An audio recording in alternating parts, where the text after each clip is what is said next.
ঝিঙের মধ্যে ডিম দিয়ে বানানো অসাধারণ একটি দুপুরের লাঞ্চ খেতে এত টেস্টি হয়েছে, এভাবে একবার না বানালে বুঝতে পারবেন না যে কতটা টেস্টি। আর এই রেসিপিটি খুব কম সময়ের মধ্যে অল্প তেল মশলা দিয়ে রেডি হয়ে যায়। আসসালামু আলাইকুম, লিলির রান্নাঘরে সবাইকে স্বাগত। আসুন তাহলে দেখে নেওয়া যাক আজকের দুপুরের লাঞ্চ রেসিপি। তো তার জন্যে প্রথমেই আমি এখানে 3টে ডিম আর কয়েকটা ঝিঙে নিয়ে চলে এসেছি। এবার আমি এই ঝিঙেগুলোকে খুব ভালোভাবে ছুলে কেটে ধুয়ে নেব আগে। তো ঝিঙেগুলোকে আমি ঠিক এভাবে লম্বা লম্বা করে কেটে নিয়েছি, আর সঙ্গে একটা আলুও এইভাবে পাতলা পাতলা করে কেটে দিয়ে দিয়েছি। আর এখানে আমি 1 কেজি পরিমাণ ঝিঙে নিয়েছি, আর ডিম 3টে একটা বাটির মধ্যে এভাবে ভেঙে নিয়েছি। আর এর মধ্যে দিয়ে দেব কিছুটা কোচানো পেঁয়াজ, দিয়ে দেব কিছুটা কাঁচা লঙ্কা কোচানো, আর দিয়ে দেব স্বাদ মতো লবণ, আর হাফ চা চামচ দেব ভাজা মশলা। এখানে জিরে, মরিচ, ধনে শুকনো খোলায় ভেজে গুঁড়ো করে দিয়েছি। এবার খুব ভালোভাবে ডিমটাকে ফেটিয়ে নিয়ে চুলাতে একটা ফ্রাই প্যান বসিয়ে দিয়েছি। প্যানের মধ্যে সামান্য দিয়ে দিলাম সাদা তেল। তেলটা খুব ভালোভাবে গরম হয়ে গেলে পুরো ডিমটাই প্যানের মধ্যে ঢেলে দেব, দিয়ে কিছুক্ষণ রেখে দেব একটা সাইড খুব ভালোভাবে হয়ে আসা পর্যন্ত। আর ঠিক এভাবে হয়ে গেলে আস্তে আস্তে এই রকমভাবে একটু মুড়িয়ে নেব। এবার মাঝখান থেকে কেটে নেব, কেটে ছোট ছোট পিস করে নেব। পিস করে নিয়ে ডিমটা খুব ভালোভাবে উল্টে পাল্টে ফ্রাই করে নেব, ঠিক যেভাবে ডিমটা ফ্রাই করা হয়। আর ডিমটা ঠিক এভাবে ফ্রাই করা হয়ে গেলে নামিয়ে সাইডে রেখে দেব। এবার চুলাতে একটা কড়াই বসিয়েছি, আর কড়াইয়ের মধ্যে দিয়ে দেব অল্প পরিমাণ সরষের তেল। আমি এখানে সরষের তেলেই তরকারিটা বানাচ্ছি, আপনারা চাইলে সাদা তেলেও বানাতে পারেন। এবার তেলটা গরম হয়ে গেলে 2টো শুকনো লঙ্কা ফোড়নে দিয়ে দিলাম একটা বড় সাইজের পেঁয়াজ কুচি।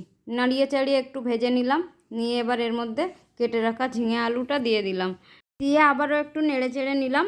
এবার এর মধ্যে দিয়ে দেব স্বাদ মতো লবণ, হাফ চা চামচ দেব লঙ্কা গুঁড়ো, 1 চা চামচ দেব হলুদ গুঁড়ো, হাফ চা চামচ দেব জিরে গুঁড়ো, আর 1 চা চামচ দেব আদা রসুন পেস্ট। এবার খুব ভালোভাবে মশলার সঙ্গে কষাতে থাকবো। আর এখানে এখন কোনো রকম জল ব্যবহার করতে হবে না। কষাতে কষাতে একটা সময় ঝিঙে থেকে অনেকটা জল বেরিয়ে আসবে।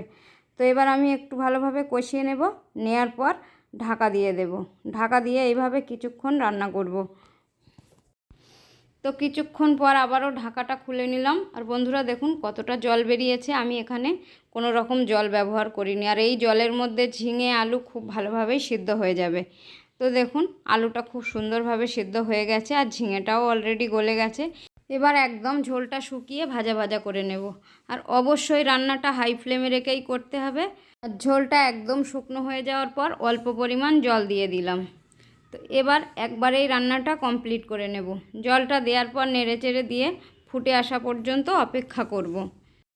আর ঝোলটা এভাবে ফুটে গেলে উপর থেকে ভেজে রাখা ডিমগুলো এভাবে ছেড়ে দেব, দিয়ে কিছুক্ষণ রান্না করে নিলেই ব্যাস ঝিঙে ডিমের এই রেসিপিটি একদম রেডি। আর এটি খেতে কিন্তু অসম্ভব টেস্টি হয় বন্ধুরা। একবার এভাবে বানিয়ে দেখুন, যখন বাড়িতে মাছ মাংস কিছুই থাকবে না, তখন এইভাবে এই রেসিপিটি একবার হলেও বানিয়ে খেয়ে দেখুন কতটা টেস্টি হয়। আর বানানোর পর কেমন হলো আমাকে কমেন্টে জানাতে ভুলবেন না বন্ধুরা। আর আমার রেসিপি যদি ভালো লেগে থাকে অবশ্যই লাইক কমেন্ট শেয়ার করবেন, সঙ্গে চ্যানেলটিকে সাবস্ক্রাইব করে আমার পাশে থাকার অনুরোধ রইল। আর যে সকল বন্ধুরা ফেসবুক পেজ থেকে দেখবেন, চ্যানেলটিকে ফলো দিয়ে আমার পাশে থাকবেন। তো দেখুন বন্ধুরা দেখতে কতটা সুন্দর হয়েছে, আর খেতেও কিন্তু অসম্ভব টেস্টি হয়েছে। আমি কিন্তু দুপুরবেলা অলরেডি ভাতের সঙ্গে নিয়ে বসে পড়েছি।